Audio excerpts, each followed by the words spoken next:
can know which stocks are good for dividend investing? This is a very important question, so make sure to carefully watch what's coming next to know exactly where to invest. In order to compare the performance of the dividends of multiple stocks, you need to understand the dividend yield. The dividend yield is given by this formula: annual dividend per share over current share price multiplied by 100. In the previous example, the yield of the dividend is calculated as follows: 2 over 40 multiplied by 100 equal to 5%. The annual dividend was $2 and the price of a share was $40, which means that for every $100 you invest, they will pay you $5 per year. The more the dividend yield is high, the more you earn. Many of you will now say, should I invest in stocks with high dividend yields? Well, not really. Why? Let me tell you. Because a high value dividend can indicate that the company is doing well and has generated good profits. But it could also indicate that the company doesn't have interesting projects to generate better results. That's why, in my opinion, a high value dividend is good. But it should not be very high, because some companies boost their dividends in order to attract more investors, and this could be very risky. If the company is not able to generate enough profits to pay the high dividend and also finance the business expenses, and if you invested in this company, then you will risk that your dividend will not be paid and that the stock price will collapse. What I suggest is to invest in companies with dividends between 3% and 7%.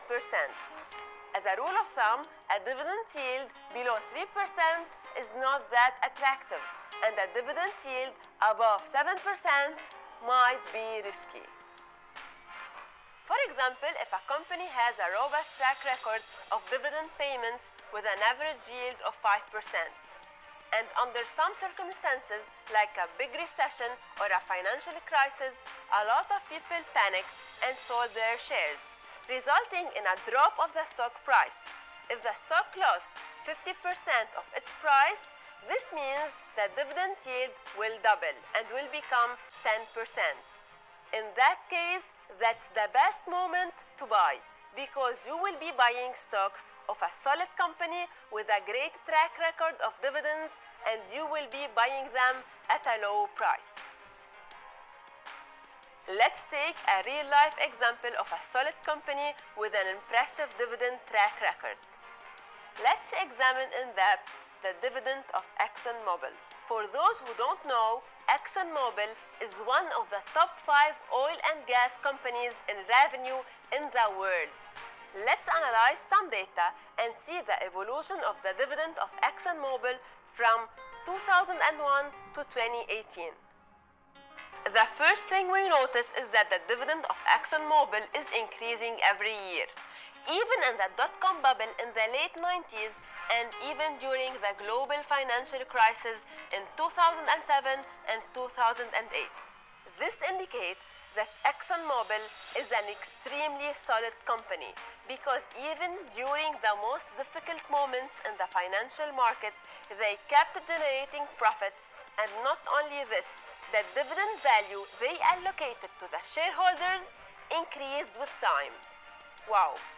ExxonMobil reported on their website that dividend payments to shareholders have grown at an average annual rate of 6.2% over the last 37 years.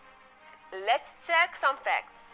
In 2001, the price of ExxonMobil stock was around $40 and the dividend was 91 cents. So if we calculate the dividend yield, it's equal to 0.91 over 40 multiplied by 100 equal to 2.27%. So for each $100 you invest in 2001, you make $2.27.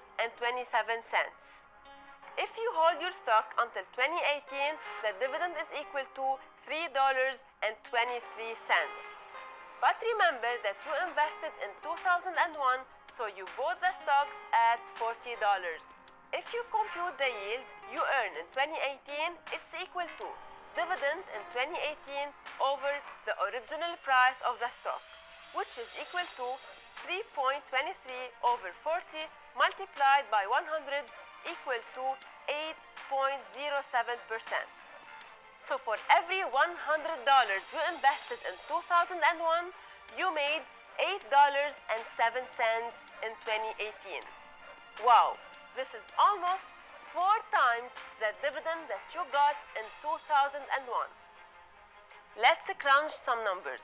If someone invested $10,000 in 2001 to buy 250 shares at $40 each, if we sum up all the dividends he has received, then by 2018 the dividends have made him around $19,500. Taking into account that the stock price in 2018 was around $80, then his $10,000 became $20,000 and he doubled his initial investment.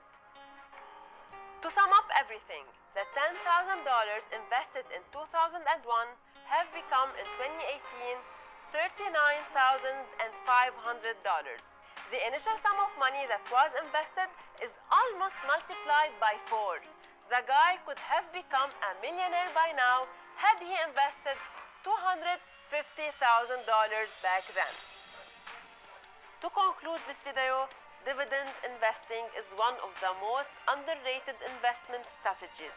I highly recommend you to start investing in dividends as early as possible. But you should note that in order to generate a living with dividends, you have to invest a relatively big amount of money. If you need $50,000 per year to cover your living expenses and you are investing in dividends with 5% yield, you will have to invest $1 million, which is a big amount for a lot of people. That's why you have to consider dividends investing as a way to get you an additional revenue and not to make you rich.